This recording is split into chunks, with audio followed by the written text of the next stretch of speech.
Movie में हमें दिखाया जाता है ईयर 2120। इंसानों ने 3 तरीके निकाल लिए हैं इमोर्टल रहने के, यानी हमेशा जिंदा रहने के। पहला तरीका है साइबरनेटिकली इनहेंस किए गए इंसान, जिन्हें साइबॉर्ग्स का नाम दिया गया है। दूसरा तरीका है आर्टिफिशियली इंटेलिजेंट बीइंग्स, जिन्हें सिंस कहा जाता है। और तीसरे है सिंथेटिक बीइंग्स, जिनमें थोड़ी बहुत इंसानों जैसी कॉन्शियसनेस भी है, लेकिन साथ ही साथ वो सिंथेटिक भी है, तो उन्हें हाइब्रिड्स का नाम दिया गया है, यानी मिली जुली स्पीशीज।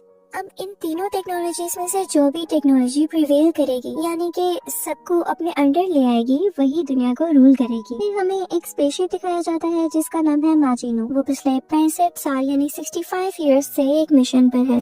हम देखते हैं कि कुछ स्लीपिंग पोड्स हैं जिसमें कुछ लोग सो रहे हैं, और उस नींद को नाम दिया गया है क्रायो स्लीप का। वहाँ से कुछ लोग बाहर निकलते हैं जिन्हें क्रू मेंबर्स का नाम दिया गया है। वो अपनी नींद से ब्रेक लेने के लिए उठे थे। यहाँ पे कैप्टन दिनस्टेल बोलता है कि कॉम्स डाउन है और लॉग फाइल्स करप्टेड है, पर हो सकता है कि ये कोई ग्लिच हो। और वैसे भी तुम लोग बहुत ज्यादा फ्यूल बर्न कर रहे हो, तो मैं चाहता हूँ कि किसी एक सिस्टम को तो शट डाउन कर दो। यहाँ पर एक मैकेनिक बोलता है कि मुझे लगता है कि आपने स्पेसशिप पर जो एलियंस बिठा रखे हैं, उनमें से किसी एक से छुटकारा पाना होगा, या शायद सभी क्रिएचर से। लेकिन सिक्योरिटी साइबोर्ग उन्हें याद दिलाता है कि नहीं, हमारे मिशन का मेन कैरेक्टर तो यही क्रिएचर्स है, इनके बगैर हमारी रिसर्च का कोई फायदा नहीं है। इसके बाद एक साइंटिस्ट हमें इन्हीं अजीबोगरीब एलियंस को कुछ खाना खिलाते हुए नजर आता है। कुछ क्रिएचर्स स्मॉल हैं, छोटे हैं, कुछ कैप्सूल्स में रखे गए हैं, लेकिन कुछ बहुत बड़े और खतरनाक क्रिएचर्स भी हैं। सब सिस्टम्स को चेक कर लिया जाता है कि कोई कमी तो नहीं रह गई है। अब क्रू वापस स्लीप पर जा सकता है, उसी क्रायो स्लीप पर जिससे उन्होंने ब्रेक ली थी। दूसरी तरफ हम जमीन पर देखते हैं कि एक रिसर्च फैसिलिटी है जिसे नेवरलैंड का नाम दिया गया है। वो एक कॉर्पोरेशन से बिलोंग करती है। वहाँ पर हमें एक लड़की दिखाई जाती है जिसका नाम है मार्सी। उसे कोई स्कॉर्पियंस के बारे में सिखा रहा है, लेकिन तभी वहाँ पर एक डॉक्टर आती है जिनका नाम है सिल्विया। वो अनाउंस करती है कि सब कुछ तैयार है। पता चलता है कि मार्सी कुछ बीमार है और उसे ऑपरेटिंग रूम की तरफ ले जाया जा रहा है ताकि उसका दिमाग किसी सिंथेटिक बॉडी में शिफ्ट किया जा सके। कंपनी फाउंडर बोलते हैं कि मार्सी पहली ऐसी इंसान होगी जिसका ह्यूमन बॉडी से सिंथेटिक बॉडी में ट्रांसफर किया जा रहा है, और वही पहली हाइब्रिड बनेगी। अब यहाँ पर मार्सी को मशीन से कनेक्ट कर दिया जाता है। उसे अपने बचपन की यादें आने लगती हैं। जैसे जैसे उसका दिमाग नए जिस्म में जा रहा होता है, वो सब कुछ रिविजिट करती है अपनी चाइल्डहुड मेमोरीज से। कुछ देर बाद हम देखते हैं कि मार्सी बिल्कुल हेल्दी है और बहुत अमेजिंग चीजें कर सकती है, जैसे कि जंपिंग, और वो भी बहुत ऊंचाई से। अब उसे नाम दे दिया जाता है वेंडी का। और सबसे बड़ी बात ये कि क्योंकि सिंथेटिक बॉडीज ग्रो नहीं कर सकती, तो उसे पहले से ही अडल्ट बॉडी दी जाती है। लेकिन जाहिर है कि उसका दिमाग तो अभी भी बच्चों वाला है। कर्श एक्सप्लेन करता है कि फेक बॉडीज ऐसे हार्मोन्स नहीं बना सकती जिस तरह के इंसानी जिस्म बना सकता है, ऐसे इमोशंस और ऐसे मूड्स जो ह्यूमंस के होते हैं। तो वेंडी के पास ऐसे कोई इमोशंस नहीं होंगे। डॉक्टर सिल्विया बताती है कि फैसिलिटी पर और भी बच्चे आने वाले हैं और कॉर्पोरेशन को उनकी मदद करनी होगी इसी ट्रांजिशन के लिए। जैसे ही वो बच्चे आ जाते हैं तो वेंडी उनके साथ बहुत बातें करती है और उन्हें अपनी नई बॉडी दिखाती है कि कितनी स्ट्रॉन्ग है। वो बच्चों को अपने आर्म्स पर हैंग भी करती है, यानी लटकाती भी है। एक एक करके सब बच्चों को उनकी नई बॉडीज मिल जाती हैं और वो अपनी बीमारी के बारे में भूल ही जाते हैं, जैसे कभी उन्हें कोई बीमारी थी ही नहीं। उन सब बच्चों को नाम दिया जाता है लॉस्ट बॉयज का। उधर माजिनो स्पेसशिप पर हम बहुत ही अजीबोगरीब क्रिएचर देखते हैं जो कि शिप में भाग रही होती है। हर तरफ केओस यानी अफरा तफरी होती है, और एज यूजुअल जो क्रिएचर्स तबाही करते हैं वो भी। शिव चिल्लाने लगता है और वहाँ पर अलार्म बजने लगता है। मोरो कंप्यूटर रूम में छुप जाता है और शिप के एआई से बात करने लगता है। बताता है कि सबके सब सैंपल्स अब जा चुके हैं, हम उनको खो चुके हैं। तभी वहाँ पर अचानक से सेवरी भी आ जाती है जो कि दरवाजा जोर जोर से बजाने लगती है। लेकिन इसकी बजाय कि मोरो दरवाजा खोलता, वो अपने आर्म को एक ब्लो टॉर्च में बदल लेता है और दरवाजे को सील शट कर देता है। और अचानक से वहाँ पर एक क्रिएचर आ जाती है जो कि सेवरी को अटैक करके मार देती है। मोरो एआई से कहता है कि सबके सब क्रू मेंबर्स मर चुके हैं। तभी वही क्रिएचर दरवाजा बजाने लगता है और शीशा तोड़ते हुए अंदर आ जाता है। मोरो एआई से कहता है कि शिप को जल्द से जल्द अर्थ पर क्रैश करना होगा क्योंकि यही क्रिएचर्स हमारी प्रायोरिटी हैं। अब यहाँ पर मोरो एक पोर्ट में छुप जाता है। वो एलियन अंदर आकर उस पोर्ट पे पीटता तो है, लेकिन कोई असर नहीं होता। मोरो जमीन पर लैंड करने के लिए, यानी जमीन पर क्रैश लैंडिंग करने के लिए तैयार होता है। दूसरी तरफ हम देखते हैं कि हर्मिट एक ऐसे शहर में पहुंचता है जिसका नाम है न्यू सायम। उस शहर को वही कॉर्पोरेशन चला रही है। वेंडी उसको सिक्योरिटी कैमरा पर देखती है और यहाँ पर उसकी स्टोरी बताई जाती है कि वो भी उसी कॉर्पोरेशन के लिए काम करता है और उसे लगता है कि उसकी बहन मार्सी मर चुकी है। जब वो उसको देखती है तो उसे दोबारा से अपने बचपन की यादें आने लगती हैं। जब हामिद छत पर होता है, अपने कोवर्कर से बात कर रहा होता है, उसे अचानक से लगता है कि बिल्डिंग हिल रही है और उसी वक्त माजिनो उस शहर में क्रैश कर जाती है बहुत बड़े एक्सप्लोजन के साथ। हामिद और उसकी टीम नीचे पहुँचते हैं ताकि जल्द से जल्द लोगों को वहाँ से निकाला जा सके और वो मलबे के नीचे भी ना आ जाए। इस चीज के लिए उन्हें गाइड किया जा सके। जितनी देर में टीम देख रही होती है कि कहीं कोई सर्वाइवर है तो उसे बचाया जा सके, उतनी ही देर में वो शिप के पास आ जाते हैं। वो एक होल से अंदर जाते हैं जो उन्हें एक होल तक ले जाता है। वापिस आते हैं मोरो की तरफ, जो कि अपना ट्रांसफॉर्म बाजू यूज करता है इम्पैक्ट रूम से बाहर आने के लिए। वो शिप में घूम रहा है और वहाँ पर उसे हर जगह पर क्रू की बॉडीज मिलती हैं। जब वो हामिद की टीम को सिक्योरिटी कैमरा पर देखता है तो वो शिप कंपनी को कॉल करता है कि उन्हें ऐसा करने से रोका जाए। उन्हें वार्न करता है। यहाँ पर वेंडी, जो कि सब कुछ सिक्योरिटी फुटेज पर देख रही थी, वो कहती है कि हमें अपनी टीम को भी भेजना चाहिए। अब उसकी टीम भी कर्श की सुपरविजन में वहाँ से चल पड़ती है। उधर माजिनो पर हामिद टीम के 2 मेंबर्स सर्वाइवर्स को ढूंढने लग जाते हैं। जैसे ही सोल्जर्स बॉडीज ढूंढ रहे होते हैं तो एक लीच लाइक एलियन सीलिंग में से निकल कर आता है और उनकी शर्ट्स निकालने की कोशिश करता है। अचानक से मोरो आता है और उन सोल्जर्स को अपना हॉस्टेज बना लेता है। जब मोरो वहाँ से चला जाता है तो वही बग्स उन आदमियों के सर में क्रॉल कर जाते हैं और आहिस्ता आहिस्ता उनके दिमाग को खाकर उन्हें मार डालते हैं। उधर हम देखते हैं कि साइंस लैब रूम में हामिद और उसके 2 साथी बॉडीज से भरे हुए पोर्ट को पाते हैं। जब वो हेडक्वार्टर बताने की कोशिश करते हैं तो रेडियोस इनस्टेबल हो जाते हैं। हामिद जब डेड बॉडीज पर देखता है तो उसे लगता है कि ये तो हफ्तों से डेड पड़ी हैं। वो बिना ये चीज नोटिस किए कि एक पोर्ट में एलियन भी है, वो दूसरे रूम में चले जाते हैं। वहाँ भी उन्हें डेड बॉडी से मिलती हैं। इसके बाद जब वो तीनों वहाँ से चले जाते हैं, यानी शिप से निकल जाते हैं, बिल्डिंग के अंदर सर्च करने लगते हैं, तो उन्हें इस बात का बिल्कुल भी अंदाजा नहीं होता कि एक एलियन जिसका नाम है जेनोमॉर्फ उनका पीछा कर रहा है। वो सीढ़ियों से जाते हैं और उसके बाद उन्हें जिस दरवाजे से गुजरना होता है उस तक जाने के लिए बीच में एक बहुत बड़ा गड़ा होता है। हामिद का साथी जंप करता है। वो वहाँ तक पहुँच तो जाता है लेकिन उसे चोट भी लगती है। उनका अगला साथी भी वहाँ तक जंप करके जाता है पर फ्लोर टूट जाता है, पर पहला साथी उसे पकड़ने में कामयाब हो जाता है। अब इससे पहले कि हामिद पे जंप करता है, वो देखता है कि कुछ सलाइवा लाइक उसके शोल्डर पर गिर रहा है। वो ऊपर देखता है तो उसे पता चलता है कि ज़ेनोमॉर्फ तो छत पर ही है।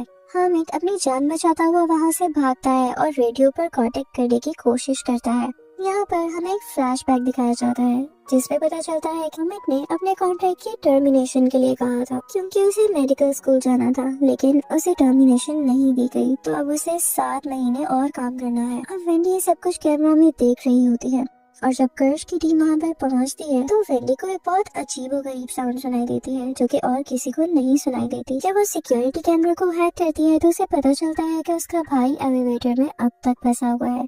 तो वो भागकर बिल्डिंग में जाती है।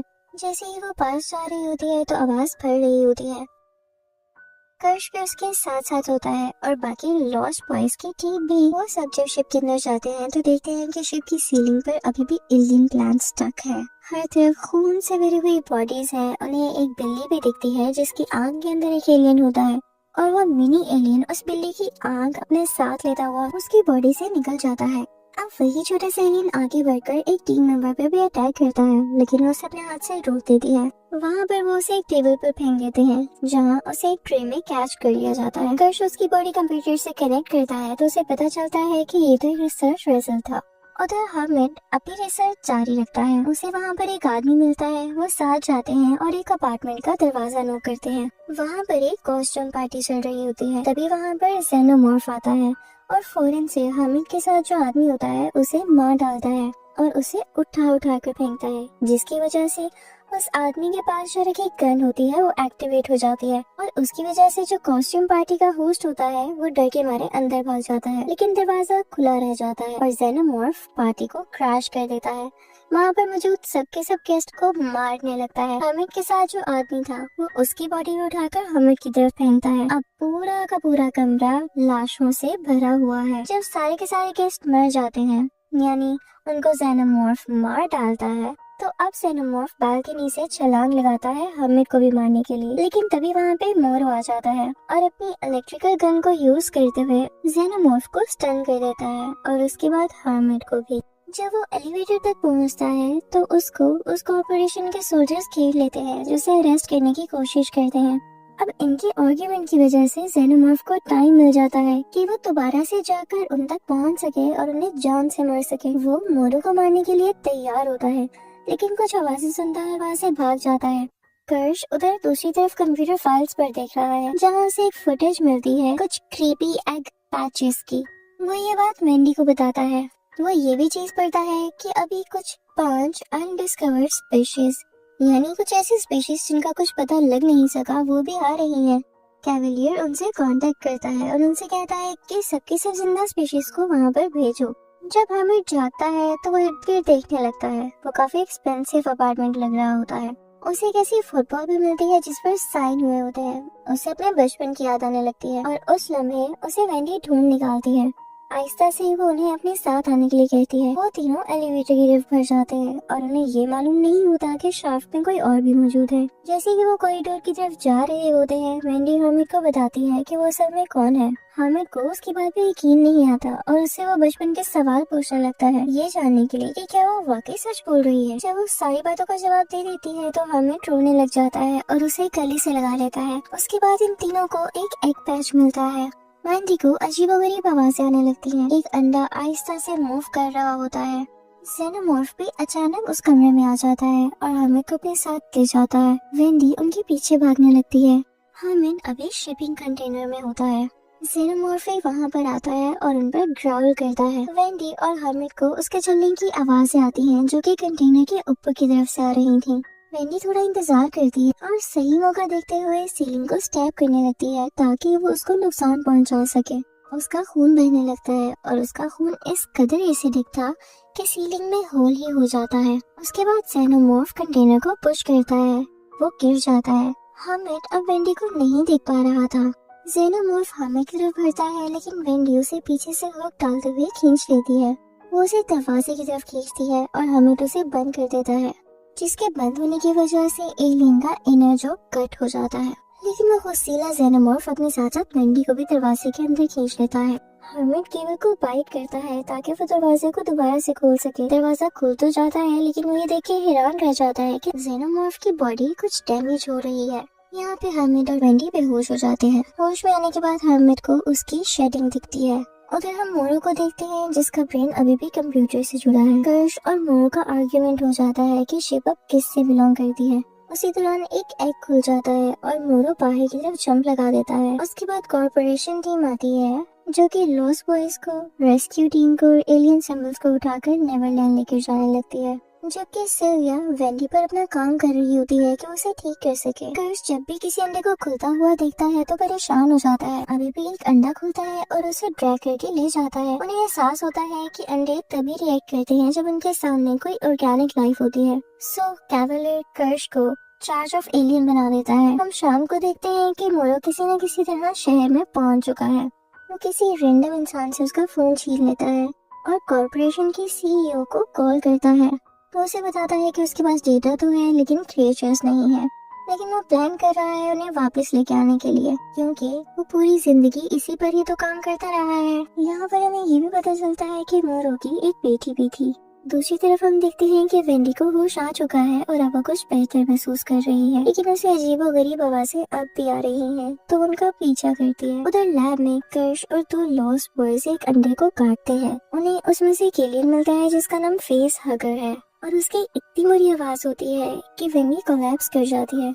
उधर हम ऑपरेटिंग रूम में हामिद को देखते हैं, जहाँ पे उसका एक लंग यानी गुर्दा निकाला जा रहा है, जो कि अभी ट्यूब में प्रिजर्व्ड है। फिर वहाँ पर कर्श आता है और पैरासाइट को टैंक में गिरा देता है ताकि खुद ब खुद लंग की तरफ चला जाए। वेंडी सबको बताती है कि मुझे बहुत अजीबोगरीब आवाजें आती हैं और वो सिर्फ मुझे ही क्यों सुनाई देती हैं। ऐसे लगता है कि जैसे वो एलियन मुझी से बात करना चाह रहे हैं। कैवलियर उसे कहता है, तो क्या तुम वो साउंड्स मिमिक कर सकती हो? वेंडी वो साउंड्स मिमिक करती है और वो आवाजें सबको बहुत अजीब लगती हैं। हम लैब में देखते हैं एक आई एलियन को जिसे ग्लास केस में रखा गया है। उसी ग्लास केस में एक शीप भी होती है और शीप के सर पर जंप लगाता है और फौरन से उसको मार डालता है उसकी आंख को बाहर निकाल कर। वहाँ पे एक लड़का ऑर्थर एलियंस की प्रेजेंस को यानी उनकी मौजूदगी को डिसअप्रूव करता है, मानता नहीं है। उसे ये शक था कि उन्होंने हाइपर एडवांस एआई को बनाने के लिए 6 बच्चों का कत्ल किया था। तभी वहाँ पर नेम्स आ जाती है और बोलती है कि वो एक्सपेक्ट कर रही है।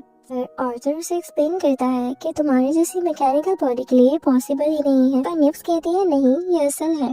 पर सिल्विया उसे समझाती है कि ऐसा पॉसिबल नहीं हो सकता। उधर कैवलियर वेंडी से कहता है कि वो हमें को घर भेज देगा, लेकिन इसके बदले में वेंडी को जेनोमॉर्फ रिसर्च में उनकी हेल्प करनी होगी क्योंकि उन्होंने वेंडी के भाई हमें को यहाँ पे रहने दिया। बाद में हम देखते हैं कि वेंडी लैब में जाती है और उन्हें अजीबोगरीब आवाजों को रिपीट करती है ताकि वो एलियन और हर्मिट के लंग से बात कर सके। तभी अचानक से हर्मिट के लंग में से एक बेबी जेनोमॉर्फ निकल कर आता है, लेकिन वेंडी उसे ठंडा करती है उसी अजीबोगरीब आवाज को निकाल कर और उसके बाद उस बेबी जेनोमॉर्फ को पेट करने में कामयाब हो जाती है। घर शीशक दूर से देख रहा होता है। तभी वहाँ पे एक फ्लैशबैक आता है जो दिखाता है कि माँ जीनो का क्रू अपने क्रायोड के अंदर जा रहा है। वहाँ हम देखते हैं कि आग भी है और 2 फेसहगर्स वहाँ से एस्केप कर चुके हैं। एक ने कैप्टन डेंस्टेल को मार दिया है और दूसरे ने अपनी बॉडी किसी और के साथ अटैच कर रखी है। मोरो भाग कर जाता है इन्फर्मरी की तरफ और उसे पता चलता है कि रिंगसेल वाकई ही मारा गया है क्योंकि कुछ क्रू मेंबर्स ने जब फेसहगर्स को मारा था तो उनका खून उसी कैप्टन के फेस पर भी गिरा था। ब्रोंकी अभी भी जिंदा है तो वो सब अग्री करते हैं कि उन्हें उसी क्रीचर के साथ क्रायो स्लीपर भेज देते हैं, लेकिन एट द एंड उनका ये प्लान फेल हो जाता है और वो फेसहगर ब्रोंकी को मार डालता है और फिर पोर्ट को ब्रेक करता हुआ वहाँ से निकल जाता है। मोरो एक आदमी को एक इलेक्ट्रिक स्टन गन देता है। क्रू मेंबर्स में से कुछ लोग भी उठ जाते हैं। उसी दौरान वो लोग नोटिस करते हैं कि एक और एलियन एस्केप कर चुका है। अब वहाँ पर एक क्रू मेंबर की तबीयत उन्हें कुछ ठीक नहीं लगती। जब उसका स्कैन किया जाता है तो पता चलता है कि उसके डाइजेस्टिव ट्रैक्ट में कुछ डार्क स्पॉट्स है। उसका बहुत ज्यादा खून निकल रहा होता है। वहाँ मौजूद 2 लोग उसका ऑपरेट करने लगते हैं और जब वो उसका ऑपरेशन कर रहे होते हैं तो उन्हें कुछ फॉरेन बॉडीज नजर आती हैं। उन्हें लगता है कि शायद ये कोई टैक्स है। जब उनको रिमूव कर रहे होते हैं तो एक टिक एक गैस स्प्रे करती है जो कि फौरन वहाँ पर मौजूद 3 लोगों को मार डालती है। बाकी वहाँ से भागने की कोशिश करते हैं, लेकिन जो एलियन बग्स होते हैं वो उसकी बॉडी से निकल आते हैं। वहाँ पर एक और जेनोमॉर्फ अटैक करने के लिए आ जाता है।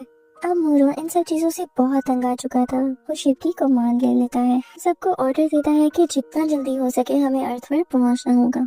इसके बाद मोरो कॉरिडोर की तरफ जाता है, लेकिन उसे कोई रोक लेता है जो उसके ऊपर फायर भी चलाता है। इसी फायर के दौरान एक और आदमी हर्ट हो जाता है। मोरो उसे घसीटता हुआ लैब में ले आता है और उसे छुपा देता है। अनफॉर्चुनेटली वही आदमी जिसने मोरो का कॉरिडोर में रास्ता रोका होता है वो वहाँ पर आ जाता है और उस आदमी को जिसको मोरो ने छुपाया था उसको सर में गोली मार देता है। मोरो भी वापस उस पर गोली चलाता है, लेकिन वो दूसरे दरवाजे से भाग जाता है। लेकिन मोरो भी आकर उसे ब्लेड से मार डालता है, लेकिन दरवाजा खुले रह जाने की वजह से आई एलियन भी लैब से बाहर निकल आता है। उस तरफ हम मेडिकल बे का सीन देखते हैं जहाँ पर जेनोमॉर्फ आकर ज़वेरी के पीछे आता है और उसकी टांगों पर अपनी टेल मारता है ताकि वो गिर जाए। ज़वेरी फौरन से भाग जाती है और दरवाजा बंद कर लेती है, लेकिन जेनोमॉर्फ दरवाजा खोलता है और उसका पीछा करने लगता है। दूसरे रूम में ज़वेरी को एक ब्लू टॉर्च मिलती है जिससे वो दरवाजे को सील कर देती है। मोरो भी खुद को कंप्यूटर रूम में छुपा लेता है और बाहर जेनोमॉर्फ से जो भी फाइट कर रहा होता है वो अपनी टेल से इतनी बार मारता है कि उसकी बॉडी यूजलेस हो जाती है और उसकी बॉडी से आई एलियन बाहर आकर जेनोमॉर्फ के फेस पर चढ़ जाता है और यहाँ पर ज़वेरी को भी मौका मिल जाता है भागने के लिए। लेकिन जब वो मोरो से मदद मांगती है तो वो दरवाजा सील कर देता है एक ब्लू टॉर्च के साथ। उसे कोई फर्क नहीं पड़ता कि बेशक जेनोमॉर्फ के अटैक से ज़वेरी मर ही जाए।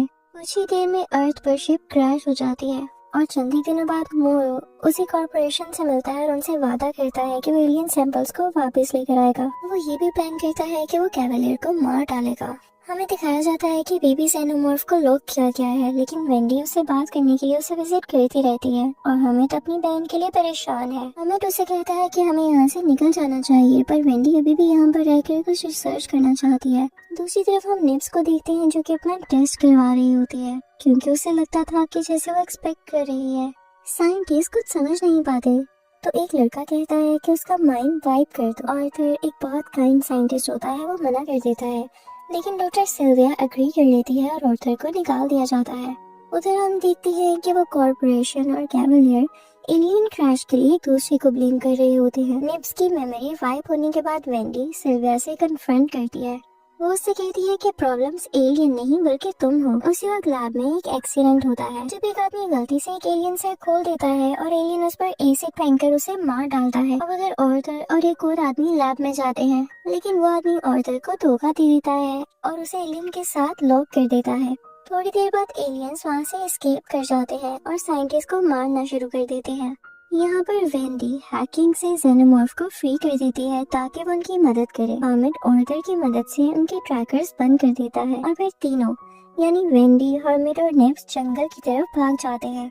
जंगल उनको कुछ ग्रेव्स मिलती हैं असली बच्चों की, जिनके माइंड्स इन हाइब्रिड्स में ढाले गए थे। वहाँ सोल्जर्स भी आ जाते हैं, लेकिन वेंडी जेनोमॉर्फ को बुला लेती है जो सबको मार डालता है। जब वो डॉग्स तक पहुँचते हैं, सोल्जर्स उनका इंतजार कर रहे होते हैं। एक सोल्जर निब्स का टॉय पानी में फेंक देता है तो निब्स उस पर अटैक कर उसका जो तोड़ डालती है। यहाँ पर फाइटिंग होने लग जाती है। वेंडी और निब्स दोनों अपनी रोबोटिक स्ट्रेंथ से सोल्जर्स को गिरा देती हैं, लेकिन एंड में हर्मिट शॉट देख के निब्स को रोक लेता है और सब पकड़े जाते हैं। इस दौरान हम देखते हैं कि जेनोमॉर्फ पूरे आइलैंड पर इंसानों को मार रहा होता है और वेंडी फैसिलिटी के सिस्टम को हैक करके सिल्विया को उनके क्राइम्स दिखाती है और सेल्फ डिस्ट्रक्ट अलार्म एक्टिवेट कर देती है। वहाँ मोरो और कर्श के दरमियान लड़ाई होती है। मोरो मरने ही वाला होता है और इसी दौरान कंट्रोल से बाहर भी होने लगता है। एडम हर्मिट को ट्रिक करता है और एक एलियन उस पर अटैक करता है, लेकिन वेंडी उसे बचा लेती है। वो उसकी बॉडी को रोबोटिक तरीके से फ्रीज कर देती है, कुछ हैकिंग करके। अब फाइनली यहाँ पर आखिरी सीन आ जाता है जिसमें कैवलियर एस्केप करने की कोशिश करता है और $1 मिलियन रिवॉर्ड ऑफर करता है। यहाँ वेंडी भी जेनोमॉर्फ को बुला लेती है जो सब गार्ड्स को मार डालता है। अब हर्मिट कैवलियर को बेहोश कर देता है और वेंडी सब कर्ब साइंटिस्ट जिनमें सिल्विया, एडम, मोरो, कर्श और कैवलियर हैं उनको एक सेल में बंद कर देती है और यहाँ पर बोलती है कि अब इंसान नहीं, हम हाइब्रिड्स और एलियंस रूल करेंगे। इसी के साथ सीन यहाँ पर क्लोज हो जाता है। Thank you for watching.